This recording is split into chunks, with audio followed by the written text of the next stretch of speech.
Ladies and gentlemen, my name is Salmeen Ansari, and I welcome you back to another fantastic episode of Contourcast Podcast for Life Season 3. The guest that I have with me today, it's so interesting. जब इनसे गुफ्तगू शुरू हुई तो we talked about almost everything possible. From चावल और आलू गोश्त पसंद है to actual अखाड़ा भी देखा हुआ है. From the fact that he's worked in 2 operating groups to the fact that he came from a small town and is now doing absolutely fantastic things in this magnanimous organization. It is my pleasure to introduce to you Muhammad Tahir Akram. Assalamu alaikum and welcome to the hot seat, Tahir. वालेकुम अस्सलाम and thank you for having me. You're Thank most you. welcome, Tahir. Tahir, आपकी सबसे अच्छी बात जो मैंने आपको थोड़ी देर पहले भी कही थी वो यही है कि आप किसी भी सवाल का जवाब देने से घबराते नहीं हैं और मुस्कुरा के जवाब दे देते हैं. तो क्या आप बचपन से ऐसे हैं? ऐसा ही है मेरी नेचर, वो कह सकते हैं बाय नेचर ऐसा ही है कि जब किसी से मिलते हैं या कोई भी किसी से कन्वर्सेशन हो रहे तो वो एक बाय नेचरली जो है वो चीज़ है, कोई वो नहीं है कि हिचकिचाहट नहीं होती है ऐसा ही है। आपको? आराम से बात कर लेते हैं. तो आपके घर में और कौन ऐसा है? वालिद, वालिदा, बहन भाइयों में से कौन ऐसा था या है? छोटा भाई है, वो अच्छा. भी सॉर्ट ऑफ इसी तरह ही है। Sort of इसी तरह ऐसे- ही है. ऐसे- So you're not the only person who's so calm and composed. ऐसे ही है। Wonderful. अच्छा, आपने मुझे बताया कि आपकी जो कहानी और आपकी जर्नी जब उसकी शुरुआत हुई थी तो आपने यंग एज पे ही काफ़ी सारी चीज़ें एक्सपीरियंस की एज अ चाइल्ड जिसको लोग यूजुअली स्ट्रगल या टफ टाइम का टाइटल देते हैं. And in your story there is also one phase of your life where आपने अपने आप को अपनी पढ़ाई को सपोर्ट किया क्योंकि बिल्कुल। आपके घर वालों के लिए आपका पढ़ना और आगे बढ़ना ज़रूरी था. कुछ बताइए उसके बारे में. उसके बारे में ऐसा है कि कुछ सिचुएशन ऐसी हुई कि मेरे फादर जो है, जैसा कि मैंने बताया कि यूएई में वो जॉब करते थे, लेकिन अनफॉर्चुनेटली जैसे वो रिटायरमेंट हो गई, वापस आ गए. तो चूँकि बिज़नेस का कोई एक्सपीरियंस नहीं था, इस तरह की कुछ सिचुएशंस क्रिएट हुई. तो मेरे लिए उस वक्त जो है ग्रेजुएशन जो है मैं वो स्टार्ट कर रहा था. चूँकि उन दिनों में कुछ इस तरह था कि एक तो गवर्नमेंट के जो इंस्टीट्यूट है या कोई यूनिवर्सिटी गुजरांवाला में अवेलेबल नहीं थी. ठीक. तो अल्टीमेटली मुझे किसी प्राइवेट कॉलेज या उस तरफ जाना था. तो जब इसके लिए जब मैंने R&D की सर्च किया, कुछ मुझे मिला, तो उसमें फिर ये हुआ कि हमने जब कंटिन्यू कर ली अपनी एजुकेशन, तो सिंस क्योंकि वाले साहब वो उनके पास कुछ इस तरह की जॉब या रोज़गार वो कह सकते हैं वो नहीं था. राइट. तो उसके साथ साथ फिर मैंने ये किया कि मैंने साथ में पार्ट टाइम जो है वो जॉब शुरू कर ली. अच्छा. उसमें ये ऐसा था क्योंकि कॉलेज की जो क्लासेस थी वो मेरी होती थी इवनिंग टाइम की. अच्छा. तो इसका बेनिफिट मुझे ये मिला कि सुबह के टाइम जो है वो मैंने टीचिंग भी की, और फिर इवन कुछ जगहों पे मैंने as a data entry operator वो भी जॉब करता रहा. ठीक है. और इवन ये भी हुआ कि मैंने गवर्नमेंट की जो जॉब है मुझे वो भी मिली. अच्छा. उसमें सीन कुछ ये हुआ, जब हमने BS स्टार्ट किया था, हमारे एक टीचर थे, तो उनका यही पॉइंट ऑफ व्यू था कि आप में से कुछ ऐसे भी होंगे जो फाइनेंशियली जो है ना ये 4 इयर्स को मे बी सपोर्ट ना कर सके. राइट. आप ऐसा करें कि मीन वाले साथ में ना 2 इयर्स की जो ग्रेजुएशन है सिंपल आप प्राइवेट जो है वो एग्ज़ाम उसको दें, और उसकी बेस पे आगे एटलीस्ट आपके पास ग्रेजुएशन की जो है वो डिग्री होगी. तो आइडिया उनका अच्छा लगा हमें. मेरे साथ 2 और जो थे क्लास फेलो, हमने उसको स्टार्ट किया, और फिर अल्टीमेटली ग्रेजुएशन हमने वो भी साथ साथ कर ली. और उसी की बेस पे मुझे गुजरांवाला बोर्ड ऑफ एजुकेशन जो है उसमें वो जॉब मिल गई. ओके. क्योंकि ग्रेजुएशन की बेस पे थी, क्योंकि BS मेरा भी कंटिन्यू था, लेकिन उधर फिर जो है उसकी बेस पे मुझे जॉब मिली. लेकिन उसमें इंटरेस्टिंग पार्ट ये था कि जो मेरे साथ दोस्त थे उन्होंने मुझे बताया कि आज लास्ट डेट है अप्लाई करने की, तो इस तरह ये सिचुएशन है, तो तुम भी अप्लाई करो. ओके. तो CV मेरा प्रिपेयर नहीं था. हम लोग जो है वो CV प्रिपेयर किया, और इवन ये हुआ जैसे ही वो प्रिंट आउट निकला साथ ही जो है ना वो पावर चली गई। तो उसके फिर उस वक्त ये कमेंट्स थे, लगता है ताहिर तुम्हारी जॉब हो जानी, हर काम जो है ना लास्ट लास्ट में कंप्लीट हो रहा हो है। रहा है। तो वो फिर हमने यही किया कि उसे वो एप्लीकेशन जो है वो पोस्ट कर दी। हम्म, तो अल्टीमेटली उसमें कुछ सीन ये हुआ कि गवर्नमेंट जॉब में उस वक्त रिटायर्ड कर्नल थे, अभी मुझे नाम नहीं इनका ज़हन में, हम्म, लेकिन उनका ये था कि मैंने आज ही सारी सीट्स जो हैं वो फाइनल करनी है। अच्छा। ठीक है, कोई भी बंदा घर नहीं जाएगा, ठीक है, मेरे पे प्रेशर आ जाएगा, आज ही हमने सारी चीज़ें फाइनल करनी है। वहाँ पे टेस्ट वगैरह हुए, सारा कुछ जो है ना, तो उसी में लकीली वो मेरी सिलेक्शन हो गई। तो वो कंटिन्यूस चलता रहा।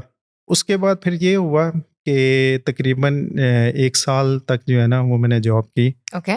और फिर हेल्थ डिपार्टमेंट में कुछ इसी तरह की जॉब्स आई।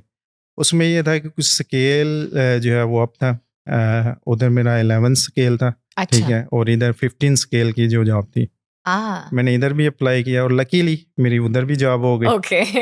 तो इवन बाद में लेकिन मैं सेटिस्फाई नहीं था, क्योंकि मेरी जो फील्ड ये नहीं थी। हम्म, मेरा अल्टीमेटली जो गोल था वो ये था कि मैं डेवलपमेंट में आऊँ, क्योंकि मुझे बचपन में जो चीज़ें चल रही थी, जो देखी हुई थी घर में, हम्म, तो उस वक्त जो भी मिलता था सारे यही कहते हैं यार ये डिसीजन शायद ठीक ना हो, अच्छा। क्योंकि गवर्नमेंट जॉब आपने पहले भी छोड़ी है फिर छोड़ी है, हम्म, तो ये जो है ना लोगों को मिलती नहीं है हम्म, गवर्नमेंट जॉब जो है सरकारी नौकरी, और आप दो दो छोड़ के और प्राइवेट सेक्टर में जा रहे हैं। राइट। लेकिन जब मैं आज देखता हूँ तो वो डिसीजन जो है वो मेरा अच्छा था। बहुत अच्छा था, बेहतरीन डिसीजन था। अच्छा, आपने कहा कि आपका शौक चुके था और आपका एक गोल सा बन गया था, and you wanted to be associated with the technology and software industry. उसकी एक बैक स्टोरी है, और वो बैक स्टोरी है कि आपको तजस्सुस बहुत था, क्यूरियस बहुत थे, और चीज़ों को खोल खाल के तोड़ फोड़ के और चीज़ ठीक करने की कोशिश करते थे। और आपने कोई बल्ब वल्ब भी तोड़ा था, आप बता ऐसे रहे ही ऐसे थे। ही वो कुछ हुआ ये था कि मुझे याद है मैं प्राइमरी में था, बिल्कुल छोटी उम्र में अभी। तो मुझे याद है फ़ीवर था शायद मुझे, और मैंने स्कूल से जो है ना वो छुट्टी की हुई थी। अच्छा। सीन ये हुआ, एक बल्ब जो है वो जल गया, वो नहीं था ऑन हो रहा। तो मैंने देखा कि इसकी ना एक वायर जो है वो टूटी हुई है, तो अच्छा। क्या अगर मैं इसको जोड़ दूँ तो ये चलेगा? तो ये एक माइंड में ख़्याल आया। मैंने वो उतारा, उतार के उसको तोड़ के उसकी वायर जोड़ी। अब ये तो पता था कि इलेक्ट्रिसिटी के वो शॉर्ट लग सकता है।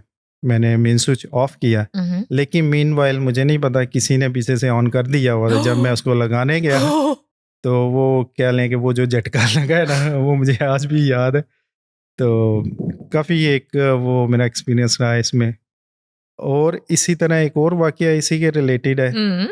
कि उसी ज़माने में कह सकते हैं कि हमारे पास जब टीवी होते थे, वो उनकी ट्यूनिंग जो होती थी वो मैनुअल बटन होते थे। जी, बिल्कुल, बिल्कुल, ठीक है। राइट। तो मुझे ये लग रहा था शायद कोई शो आ रहा था, अभी पता नहीं, पीटीवी मेनली हमारा एंटरटेनमेंट राइट। होता था। तो मैंने उसका वो बटन निकाल दिया। मुझे लगा ये शायद टूट गया हुआ है और ट्यूनिंग नहीं हो रही, क्लियर नहीं हो रहा। राइट। तो मैंने क्या किया, उसको निकाल के और हाथों से ना उसको करने की कोशिश कर रहा, लेकिन अल्टीमेटली वही जो एक फिर झटका लगा। तो इस तरह की चीज़ें जो है ना चलती रही। माइंड में यही चीज़ें चलती थी, अच्छा ये ऐसी चीज़ें हो रही क्यों हैं, कैसे है? ताहिर, शॉक्स लगने के अलावा कि हर चीज जहाँ आप हाथ लगा रहे थे, वो obviously as I said curiosity थी, and you wanted to see how things worked. तो ये एक यंग एज से एस्टैब्लिश हुआ, लेकिन वहां से यहाँ तक का सफर काफी कुछ तय करना पड़ा, जिसका कुछ हिस्सा आपने बताया भी। लेकिन पहुंचे कैसे कॉन्टूर, पता कैसे चला कॉन्टूर के बारे में? कॉन्टूर के बारे में मुझे कुछ इस तरह पता चला, क्योंकि जब ये स्टार्ट हुआ इधर लाहौर में सेटलमेंट का, हम्म। उस वक्त मैं जॉब कर रहा था सिद्दीक सेंटर हमारे इधर पास ही। तो उधर से काफ़ी लोग जो है ना वो देख रहे थे, ऑब्ज़र्व कर रहे थे कि एक नई नई कंपनी आ रही है इधर लाहौर में। कुछ लोग कोलीग्स जो है मेरे वो इधर शिफ्ट माइग्रेट भी हुए, इधर हम्म। आगे शिफ्ट कर दिया उन्होंने। तो उस वक्त अनवार साहब जो हैं हमारे एडमन में, तो मेरा उनके साथ लिंक था पहले से, क्योंकि अच्छा। हम पास्ट एक कंपनी में वो करते रहे हैं जॉब। अच्छा। वो कराची में होते थे, हम इधर लाहौर में। हम्म। तो उनसे भी मुलाकात हुई, उन्होंने भी कहा कि आप अगर आना चाह रहे हैं तो ज़रूर स्विच करें। हम्म। तो फिर ऐसा हुआ कि उस वक्त माइंड में ये था कि शायद नया सेटअप है, पता नहीं क्या होगा, ये ना हो कि बंद हो जाए, क्योंकि एक्सपीरियंस इसी तरह चलता है। बाज़ दफ़ा हम देखते हैं कि मार्केट में कुछ नए सेटअप आते हैं, नई कंपनीज आती हैं, लेकिन वो ज़्यादा अरसा प्रोलॉन्ग नहीं करती, ख़त्म हो जाती हैं। हम्म। लेकिन फिर कुछ साल बाद जब मैंने देखा कि काफ़ी जो है ना अब इसकी रिप्यूट और वो चीज़ें नज़र में आई, तो फिर मैंने सोचा कि अब मुझे जो है वो स्विच करना चाहिए। हम्म। और अल्टीमेटली फिर मैंने जो है वो इधर अप्लाई किया, कुछ ओपनिंग्स थी। अच्छा। तो फिर 2015 में जो है वो मैं फिर कंट्रोल में स्विच कर दिया मैंने। एंड और अभी तक ऐसे ही है, और अभी तक सिलसिला इधर ही चल है। रहा है। That's absolutely wonderful. और यहाँ टेस्टिंग का जो जो इंटरव्यू और टेस्ट होते हैं इनिशियली, वो उस वक्त भी क्या उतने ही सख्त होते थे और डिटेल जो अब होते हैं? अ, मेरा ख्याल है उस वक्त भी ऐसे ही था। अच्छा, ओके। क्योंकि मुझे याद है कि जब मेरा टेस्ट था तो मेरी जो पहली डिवीज़न थी वो थी जोनस कंप्यूसोर्स। राइट। और उसके लिए VB6 की जो है वो एज़ ए लीड की पोजीशन थी। तो VB6 में मैंने पास में काम किया हुआ था, हम्म। लेकिन वो इस तरह नहीं था कि अभी रनिंग में था। लेकिन उसका टेस्ट मैंने दिया, वो क्लियर हो गया। और उन दिनों में ये भी होता था कि बिलाल साहब की आपकी जो है ना वो होती थी, एक सेशन होता था उनके साथ भी। हम्म। तो उनके साथ भी सेशन हुआ, लेकिन बाद में मुझे कुछ पता चला कि हमारे कंट्रोवर से ही कुछ कोलीग्स थे। जब मेरा इंटरव्यू इधर हुआ, वो उठ के बिलाल साहब के पास भी गए हैं। उन्होंने कहा कि ताहिर जो है ना वो एक अच्छा रिसोर्स है, इसको जाने ना दीजिएगा। इंटरेस्टिंग। ये मुझे बाद में कुछ लोगों से पता चला, इस ओके। तरह का वाक़या भी हुआ। तो इस तरह जो है जर्नी स्टार्ट हुई कंट्रोवर के साथ। और फिर जर्नी जो है वो यहाँ ख़त्म नहीं हुई। आपने एक ऑपरेटिंग ग्रुप में काम किया, फिर आपने दूसरे ऑपरेटिंग ग्रुप में भी काम किया और टेक्नोलॉजीज बिल्कुल डिफरेंट थी। बिल्कुल ऐसे ही है। तो what was that experience like? वो ट्रांजिशन कैसा था? एंड अब जब आप काम कर रहे हैं वोलारिस में, Volaris what is that experience like? उसमें ये था कि मैं ओल्ड टेक स्टैक में काम कर रहा था। हम्म। तो फीलिंग ये होती थी शायद मैं जो है ना मार्केट से हट गया हूँ, और मे बी अगर लेट्स सपोज अगर इन केस मुझे आगे मूव करना पड़ता है तो हम्म। मेरे पास वो स्किल सेट शायद नहीं है। लेकिन हुआ ये कि जब मैंने डिवीजन स्विच की, हम्म। मैं इधर आया ट्रेपीस में। अच्छा। तो इधर ये लोग काम कर रहे थे डॉट नेट में, जो अभी स्टिल जो है उसी पे हम लोग कर रहे हैं। उसके साथ और मज़ीद नई चीज़ें काफ़ी आ चुकी हैं। राइट।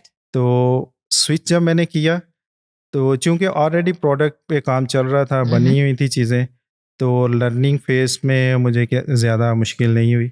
ओके। ठीक है। लोग काफ़ी जो है सपोर्टिव थे। हम्म। इवन के जो ऑनशोर मैनेजर्स हैं, हम्म। वो भी काफ़ी जो है वो सपोर्टिव रहे हैं मेरे साथ, और स्टिल अभी तक इसी तरह चल रहा है। तो काफ़ी अच्छा एक्सपीरियंस है, ओके। और स्टिल जो है वो नई चीज़ें आ रही हैं, साथ लर्निंग हो रही है, और हम इसको लेके चल रहे हैं आगे। Zabardast. So, what you explained to me that day was कि public transit and transport related software आप लोग जो है वो उस पर काम करते हैं, create करते हैं. So, I'm sure the audience would like to know कि अच्छा ये क्या system है और क्या चीज़ है, because ये पाकिस्तान में as such या तो है नहीं या उस स्केल पे नहीं है जो बाहर के ममालिक खासतौर पे स्कैंडिनेवियन कंट्रीज में है. उसमें ये था जब मैंने इधर स्विच किया और डोमेन पे जब अंडरस्टैंडिंग शुरू हुई, हम्म। तो उस वक्त थोड़ा सा ना वो चीज़ें जब हम कंपेयर करते थे पाकिस्तान की जो ट्रांसपोर्टेशन है उसके उसके साथ, तो बाज़ दफ़ा ये फ़ील होता था शायद ये इस तरह पॉसिबल भी है कि नहीं। क्योंकि होता ये था कि उधर की जो ट्रांसपोर्टेशन है उसकी सारी प्लानिंग, जो ट्रिप्स हैं, वो इन एडवांस होती है। ठीक है। और इवन उनके पास पूरा डेटा होता है कि अगर एक बस चल रही है इस स्टॉप से, हम्म। और वो 2 मिनट बाद अगले स्टॉप पे मौजूद होगी, हम्म। तो वो जब उसको कंपेयर करते थे इधर, तो वो हमें वो चीज़ जो है ना वो समझ नहीं थी आती कैसे ये इस तरह की है। लेकिन जब हमारा विज़िट हुआ, हम जर्मनी गए, डेनमार्क गए, हम्म। और उधर जब जाके हमने देखा तो बाकी इस तरह की चीज़ें चल रही हैं और प्रॉपर प्लानिंग के साथ चल रही हैं, तो हम्म। वो काफ़ी अच्छा जो है ना, उसके बाद डोमेन को अंडरस्टैंड करना, वो चीज़ें काफ़ी हमारे लिए जो है ना वो ईज़ी हो गई। हैंड्स ऑन इंसान का जो एक्सपीरियंस होता है ना, एज यू सेड कि जाके वहाँ विजिट करके सिस्टम को एक्चुअली समझना, वो फिर एक आपको एक कॉन्फिडेंस भी आता है कि अच्छा this is actually possible and you bring that experience बाद। अभी हम मजाक से भी मैं और आप ये बात कर रहे थे कि अदर देन द फैक्ट कि एक एक्सपीरियंस अच्छा था लर्निंग वाइज, बट आपको बहुत साफ शफाफ मुल्क भी दिखाई दिए वहाँ जी। पे। और क्या यादगार चीज़ है व्हेन यू वेंट देयर, वहाँ की ऑनशोर टीम से आपकी मुलाकात हुई तो क्या चीज़ें आप लर्निंग्स या मेमोरीज लेके आए वापस? उधर की कुछ ऐसी चीज़ें हैं जैसे कि वो लोग टाइम मैनेजमेंट उनका काफ़ी अच्छा है। ओके, हमारे इधर हम शायद उस तरह मैनेज नहीं करते टाइम को, ओके, ठीक है? इवन कि मैं ये कह सकता हूँ कि हमारी जो ऑनशोर मीटिंग्स होती हैं, हमारे मैनेजर्स जो हैं वो अपने टाइम पे मौजूद होते हैं, लेकिन बाज़ दफ़ा हमारे इधर बाज़ दफ़ा ये हो जाता था कोई ना कोई बंदा 2 मिनट 5 मिनट लेट हो गया, राइट, इस तरह की चीज़ें। तो ये एक उनका बहुत अच्छा है। और दूसरा ये है कि वो अर्ली मॉर्निंग जो है ना वो अपना काम स्टार्ट करते हैं। यस, हमारे इधर ये जो मैंने फ़ील किया है कि ये हमें इस पे काम करने की ज़रूरत है। हम्म, हम लोग दिन जो है वो गुज़ार के फिर जो है अपना काम स्टार्ट करते हैं और इस तरह की चीज़ें जो है ना वो बहुत बेहतर लगा मुझे उधर। हम नाइट आउल्स हैं। बिल्कुल, जिस तरह रात को एक कंफर्ट पता नहीं क्यों यहाँ पे लोग फील करते हैं कि अच्छा रात भर में जो है या इवनिंग में काम शुरुआत हो तो, पर आई थिंक आहिस्ता आहिस्ता करके पाकिस्तान भी एज अ कंट्री इवॉल्व कर रहा है, कॉन्टूर जैसे अच्छे इदारे अच्छे प्रैक्टिसेस लेके आ रहा है, तो लोग कन्विंस हो गए हैं कि ये भी बेहतर तरीका है काम करने का। अच्छा, आपके ट्विन्स हैं यंगर, जी, आपने मेरी जिक्र किया था। जी, मेरी 2 सिस्टर्स हैं, वो ओके, ट्विन्स हैं जो मुझसे छोटी हैं और और आपसे बड़े? बड़ी 2 सिस्टर्स हैं मुझसे ओके, और काफ़ी उनकी मेरे साथ सपोर्ट रही है, जब मैं ये एजुकेशन का सिलसिला चल रहा था। क्योंकि मुझे याद है कि इंटरमीडिएट में जब मैंने एडमिशन लेना था, हम्म, क्योंकि बचपन से मेरी ये एक था कंप्यूटर को मैंने घर में देखा हम्म, और एक थी कि मैं इसी फ़ील्ड में जाऊँगा और यही पढ़ूँगा। हम्म, लेकिन सिचुएशन कुछ ऐसी हुई जब हम एडमिशन के लिए गए, मेरे साथ वालिद थे मेरे, मेरे चचा भी थे साथ। तो कॉलेज में जाके पता चला कि इसकी जो सीट्स हैं वो फ़िल हो चुकी हैं, ठीक है? तो हम ऐसा करते हैं आपको ना प्री इंजीनियरिंग में जो है ना वो एडमिशन मिल सकता है। ओके, तो हुआ कुछ ये कि मेरे वालिद साहब ने कहा अच्छा चलें ठीक है, उसके बाद हम आगे जो है वो इस फ़ील्ड में आ जाएँगे तो वो कोई मसला तो नहीं? उन्होंने कहा नहीं। तो उन्होंने क्या किया उसी वक़्त जो है ना वो काट के कंप्यूटर साइंस ना उधर लिख दिया केमिस्ट्री। तो वो जो एक लम्हा था ना वो शायद अल्फ़ाज़ नहीं है, मुझे उसी वक़्त ये लगा कि शायद अब मुझसे नहीं पढ़ा जाएगा। ओके, ये एक ना वो क्योंकि एक बचपन से मैंने सोचा था मैंने इस फ़ील्ड में जाना है, लेकिन एक लम्हे में वो जब चीज़ ख़त्म हुई तो वो काफ़ी फ़ील हुआ। और इवन मेरे साथ ऐसा भी हुआ कि काफ़ी डिफ़िकल्टीज़ आई स्टडी कंटिन्यू करने में। राइट, लेकिन जो मेरी सिस्टर हैं, मदर हैं, उन्होंने काफ़ी जो है ना वो इनकरेज किया राइट। और इसको कंटिन्यू करके और फिर जो है मैं एट लास्ट अपनी जो मेरी एक ख्वाहिश थी जिस फ़ील्ड में जाना है, वो मैंने फिर उसको कंटिन्यू किया। तो सब्र का फल वाक़ई मीठा होता है। लेकिन गाइड करने वाला कोई हो ना तो क्या ही बात है, जैसे आपने कहा आपकी वालिदा बहुत सपोर्टिव और कन्विंसिंग थी and then your elder sister also, उन्होंने भी बहुत रोल किरदार अदा किया। तो जब ताहिर जब लर्निंग्स इंसान को इस तरह की मिलें किसी और के ज़रिए और सपोर्ट मिले, तो बेहतरीन बात होती है कि वो लर्निंग्स फिर आप किसी और को ट्रांसफ़र करें, यंगर जनरेशन को, वो टीम मेंबर्स हो सकते हैं, छोटे बहन-भाई हो सकते हैं। तो क्या आपके दिमाग में भी ये रहता है कि जिस तरह मुझे गाइड करने वाले लोग थे, मैं भी लोगों को सिखाऊँ?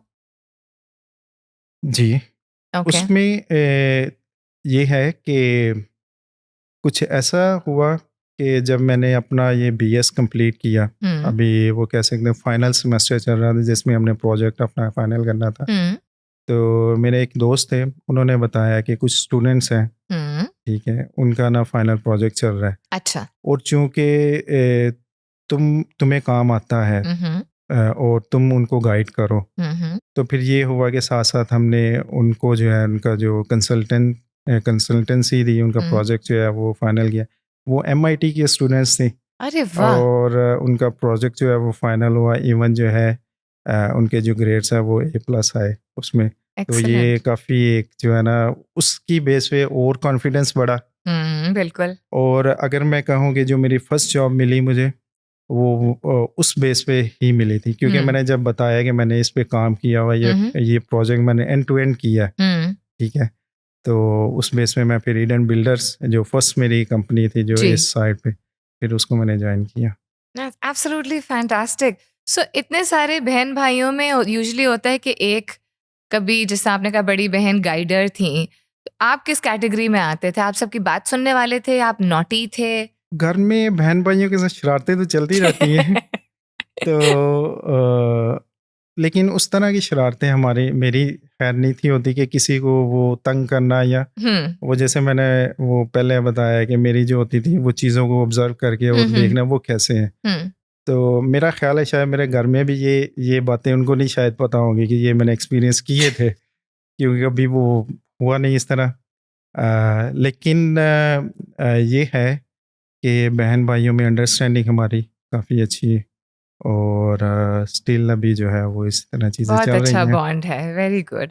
एक और मज़ेदार आपने बात ज़िक्र की, मैंने कहा आपकी वाइफ़ और आपकी अंडरस्टैंडिंग अच्छी है, ज़्यादा फ्रेंडली है, तो आपने बहुत ही बेसाख्ता तरीके से कहा कज़न है तो फिर बनती ही है। ऐसे तो ये आपकी फैमिली में कॉमन चीज़ है, इंटर फैमिली मैरिजेज़ जो होती हैं? मेरे ख्याल से कॉमन ही है, अच्छा, ओके, क्योंकि काफ़ी ऐसे हैं जो कज़न्स की आपस में मैरिज हुई है, ओके। और काफ़ी हैप्पीली जो है वो अ, आगे चल रहे ऐसे ही। हैं। बट आपका लाइन ऑफ वर्क इज़ काफ़ी प्रोग्रेसिव है, काफ़ी मॉडर्न है। ज़रूरी नहीं होता है, लेकिन अगर एक सपोर्टिव वाइफ़ हो और सपोर्टिव पार्टनर हो, तो वो आपका काम बआसानी हो जाता है। नॉट सेइंग कि सपोर्टिव पार्टनर ना हो तो काम आसानी से हो जाता है, लेकिन एक एडिशनल एक वैल्यू होती है। तो do you feel your spouse also has that balance कि she takes care of things very well, तो आप काम पे तवज्जो दे पाते हैं? जी, ये मैं उसको क्रेडिट दूँगा, क्योंकि वो काफ़ी सपोर्टिव है ओके। इस मामले में। क्योंकि हमारा जो काम होता है वो कुछ ऐसा होता है कि जब डेडलाइन्स होती हैं तो हुँ। हमें वो इवन वो ये होता है कि नाइटली भी जो हमें काम करना पड़ता है। उहुँ।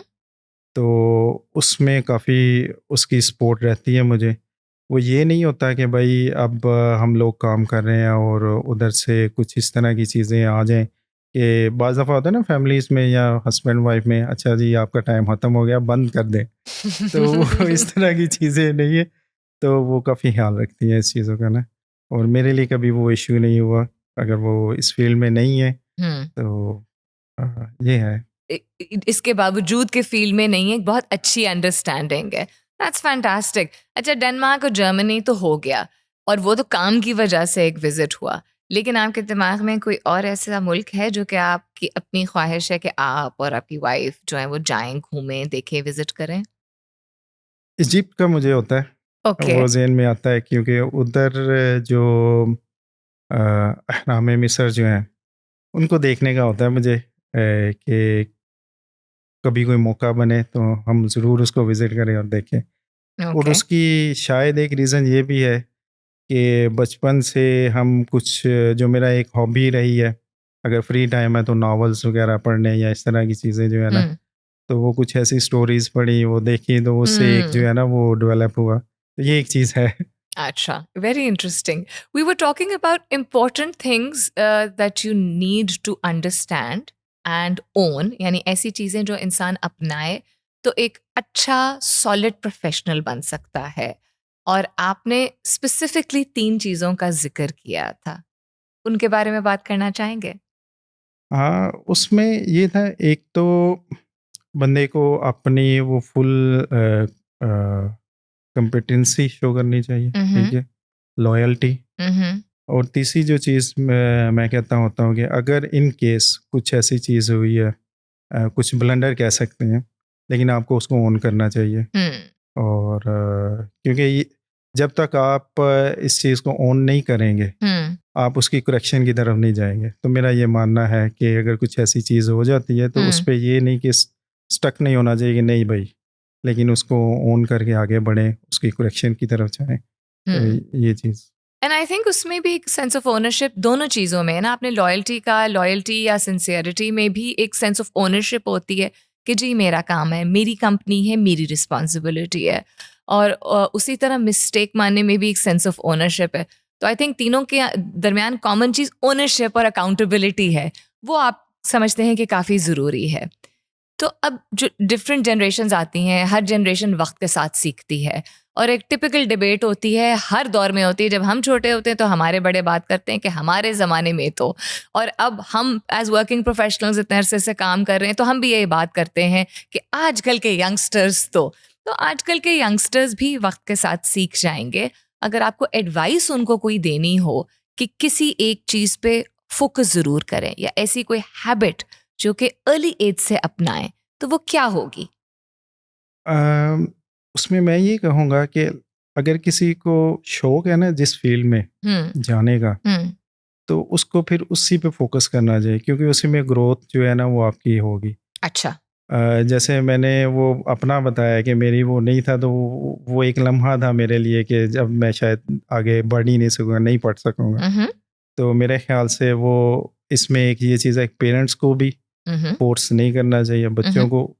अ, जिस चीज़ में उनका शौक है, जिसमें पढ़ने का, उसको उसी फील्ड में लेके जाना चाहिए। पेरेंट्स डेफिनेटली अगर इस बात को समझें कि अगर कोई बच्चा किसी चीज़ की तरफ खिंचा चला आ रहा है तो उसको मौका तो ज़रूर ही देना चाहिए।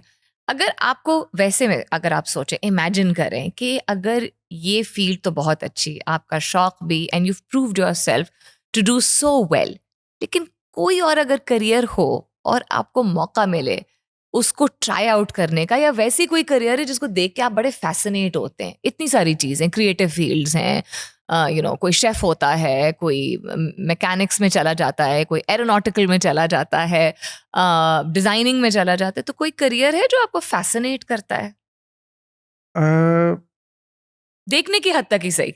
हाँ, उसमें वो ऐसा है कि जो आर्मी पर्सनल्स जो हैं, हम्म। ठीक है, वो चाहे उनकी जॉब किस तरह की टफ़ है, लेकिन वो एक चीज़ फ़ैसिनेट करती है। ओके। जब आप उनको देखते हैं या मिलते हैं, एक उनकी एटीट्यूड या रूटीन वर्क जो बन गया होता है, वो हम्म। मुझे चीज़ जो है ना काफ़ी लगती है। उनका डिसिप्लिन क्या आपको डिसिप्लिन। इंस्पायर करता है? जी, एंड आई थिंक एक यूनिफॉर्म की एक बात भी होती है ना, बिल्कुल। यूनिफॉर्म में आप किसी को और उसकी देखते हैं शायद तो। रीज़न भी ये है कि हमारा जो कॉलेज था वो कैंट में था। हम्म। हमारा रोज़ जाना होता था, उधर हम्म। से मुलाकात भी हो जाती थी। हम्म। शायद एक ये भी रीज़न हो, जब उन लोगों को देखना और अ, उससे इंस्पिरेशन जो है वो मिलती, शायद। अच्छा, आपने बात की और आपने बहुत क्रेडिट दिया अपनी मदर को भी, आपने अपनी बड़ी बहन की भी बात की, आपने सपोर्टिव स्पाउस की भी बात की, आपने एक बहुत, जिसको हम कहते हैं इंटीमेट या पर्सनल मोमेंट भी मेरे साथ शेयर किया था कि वालिद साहब ने बहुत मेहनत की और काफ़ी अरसा बाहर रहे, जो कि उनके लिए भी टफ होता होगा फैमिली से दूर रहना, और आप लोगों के लिए भी, ख़ास तौर पे फॉर योर मदर वो एक इमोशनल और मेंटल स्ट्रेंथ उनकी तरफ से आ रही थी। लेकिन देन यू ऑल्सो सेड कि आप जो समझते थे कि आपकी वालदा से ही ज़्यादा बनती है या उनकी एक ज़्यादा इम्पोर्टेंस है, वो you realised later that that was not the case. वो आप शेयर करना चाहेंगे? जी, उसमें इस तरह था, क्योंकि वाला साहब तो बाहर होते थे, हम्म। ठीक है? तो घर में जो भी हमारी ज़रूरत या कुछ भी चीज़ डिस्कस अगर करनी है तो वालदा होती थी। राइट। तो मुझे यही फ़ील होता था, अपनी फ़ीलिंग थी हम्म। कि शायद मैं वालदा के साथ ज़्यादा अटैच हूँ, ज़्यादा करीब हूँ, राइट। और वाला साहब के साथ शायद उस तरह नहीं हूँ। राइट। तो फिर हुआ क्या कि जब वाला साहब की डेथ हो गई, हम्म।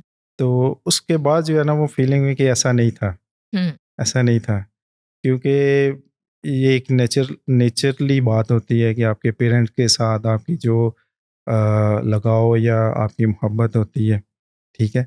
लेकिन जब वो चले जाते हैं, वो शायद उस वक़्त आपको ज़्यादा फ़ील होता है। बिल्कुल, दैट इज ट्रू। तो इस तरह की चीज़ थी। तो लेकिन अभी मुझे वो बहुत याद आते हैं। अगर मैं कहूँ कि शायद मेरी वालदा के साथ अटैचमेंट ही ज़्यादा है, लेकिन ऐसा नहीं था।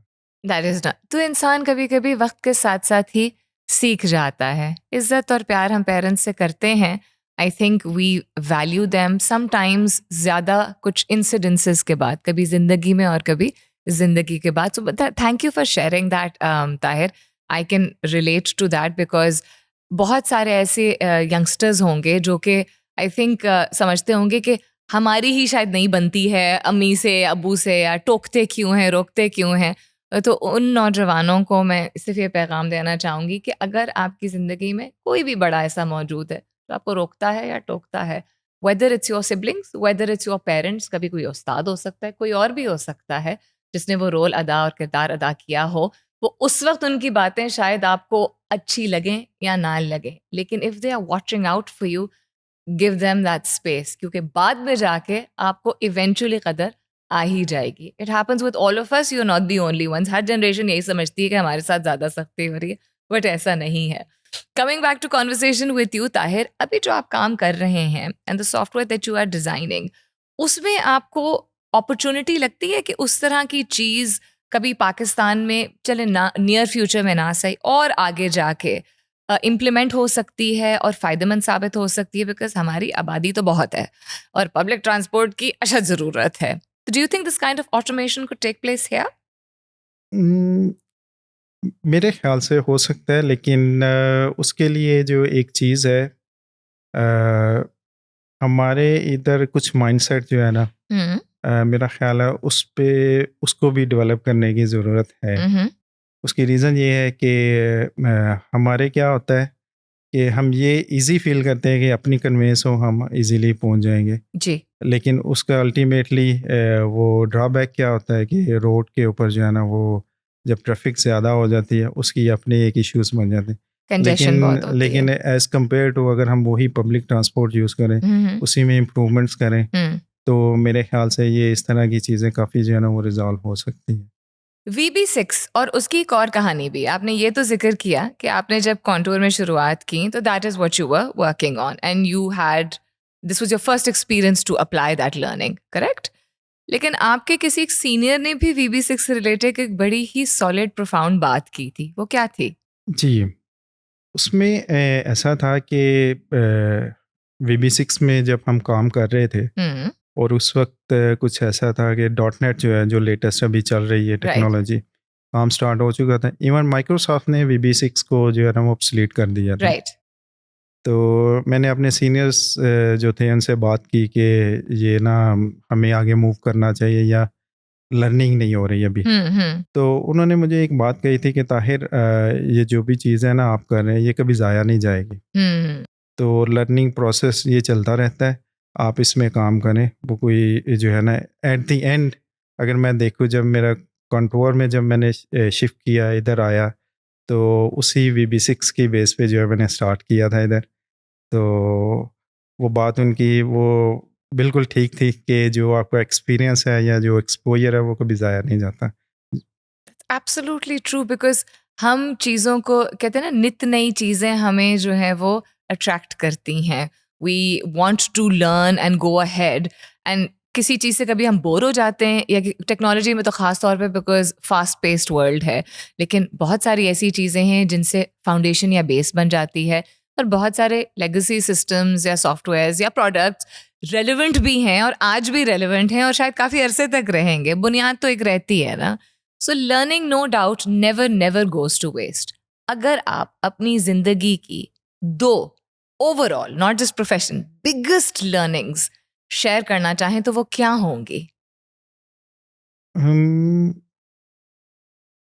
लर्निंग के रिलेटेड जो है ना, मेरा कुछ पॉइंट ऑफ व्यू ऐसा है कि एक तो जैसे कि पहले ज़िक्र हुआ कि जिस फ़ील्ड में आपको इंटरेस्ट है, हम्म, उसको आप फिर एक्सप्लोर करें और ठीक है। उसी की तरफ जाएँ। हम्म, तो ये मेरा एक है इसमें कि आपको उसकी तरफ जाना चाहिए और ठीक है, फिर उसको डीप में एक्सप्लोर करें, ठीक है? ठीक है, ओके, और इसको मतलब ये कि आप किसी चीज़ पे अब आपने वर्किंग की है, तो उसको एंड तक लेके चलें, जहाँ ठीक तक है, आपके लिए पॉसिबल है। ठीक है, ओके।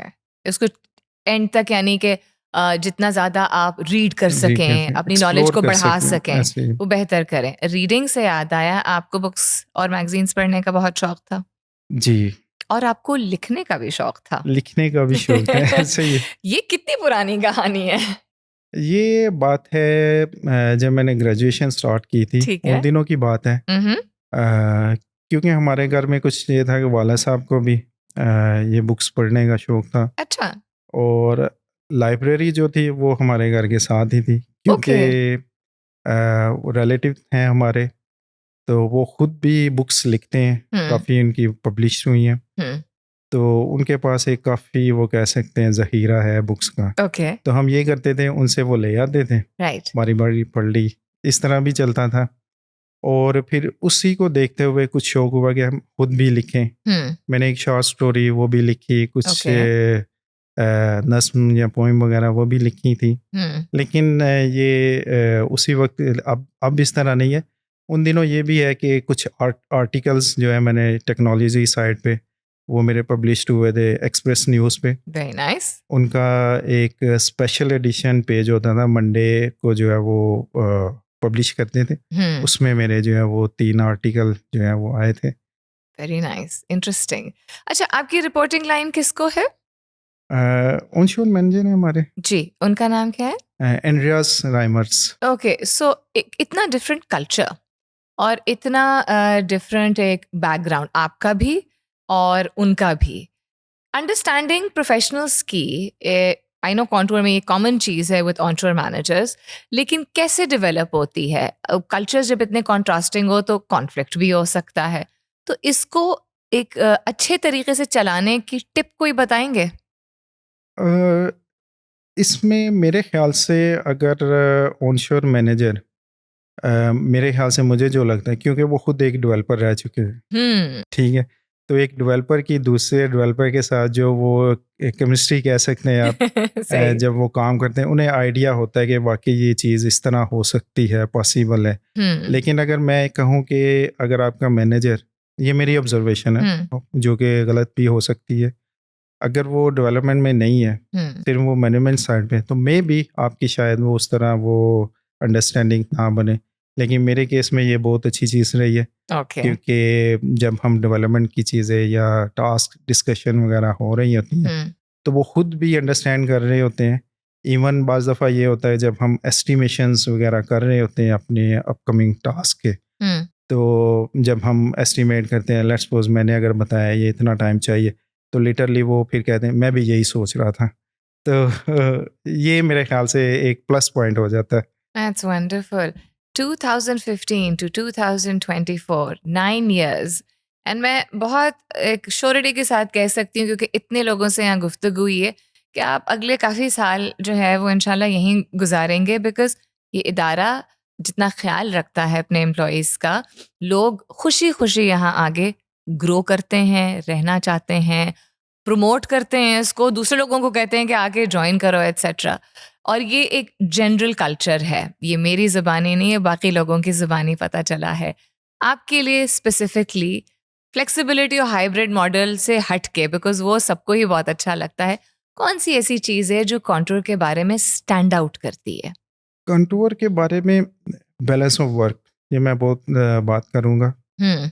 क्योंकि मैं जो मेरा पास्ट एक्सपीरियंस रहा है कुछ ऐसा रहा है कि हमें जो काम का जो वर्कलोड है हम्म। वो कुछ ऐसा रहा है, बहुत ज़्यादा होता है। ओके। लेकिन कंटूर में 9 इयर्स हो गए हैं, मेरा ख्याल है शायद ओनली अ डे हमने जो है वो वीकेंड ऑन किया होगा ओके।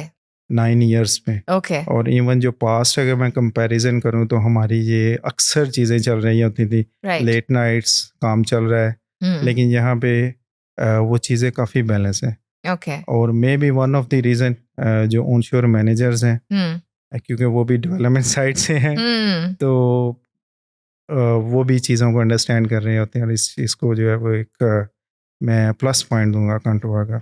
सो टाइम एफिशिएंसी और टाइम एफिकेसी जो है, यानी सही तरीके से टाइम का इस्तेमाल, वो यहाँ पे उसको बाकायदा तरजीह दी जाती है और सिखाया भी जाता है, ताकि लोग अपनी बाकी भी तो सबकी ज़िंदगी होती है, और late nights is not a, कभी कभी हो भी जाती हैं, but late nights is not a proof of the fact कि आउटपुट इतना अच्छा हो रहा है। ताहिर, बहुत सारी बातें और हो सकती हैं, हम बात अब इख्तिताम की तरफ लेके जाएंगे, लेकिन आपसे एक दिलचस्प किस्म का सवाल, और वो सवाल ये कि अगर आप एक दिन के लिए, सिर्फ एक दिन के लिए कॉन्टूर में किसी भी शख्स जो कि सीनियर पोजीशन पे है उसकी जगह ले सकें, सिर्फ ट्राई करके देखने के लिए कि अच्छा ये पोस्ट कैसी होती है, तो किस शख्स की जगह आप एक दिन के लिए बैठना चाहेंगे? एक दिन के लिए किस शख्स की जगह भी हम्म। तो वो अल्टीमेटली बिलाल साहब, क्योंकि मुझे पता है उनकी जॉब काफ़ी टफ है। वो इस तरह, क्योंकि उसका एक्सपीरियंस मुझे हो रहा है ना, क्योंकि जब आप डेवलपमेंट में होते हैं जूनियर लेवल पे, हम्म, कुछ चीज़ें आपकी तरफ वही आ रही हैं, छोटी छोटी चीज़ें, लेकिन हम्म, जब आप ग्रो कर रहे हैं, ऊपर जा रहे हैं, तो आपके पास बहुत से एरियाज़ की तरफ से चीज़ें इनपुट आ रही होती हैं, जिसको आपने मैनेज करना होता है। राइट। तो मेरे ख्याल से बिलाल साहब जो है वो बहुत ग्रेट जॉब जो है वो कर रहे हैं। तो वो एक्सपीरियंस जो है वो अगर कह सकते हैं कि एक दिन के लिए वो ट्राई करना चाहूँगा। कि कैसे करते हैं कैसे वो? करते हैं वो मैनेज। ताहिर, बहुत मजा आया आपसे बात करके। आपके वक्त का बहुत बहुत शुक्रिया। Thank you. Ladies and gentlemen, that's it for today. Till next time, this is me, Salmeen Ansari, saying thank you for listening and Allah Hafiz.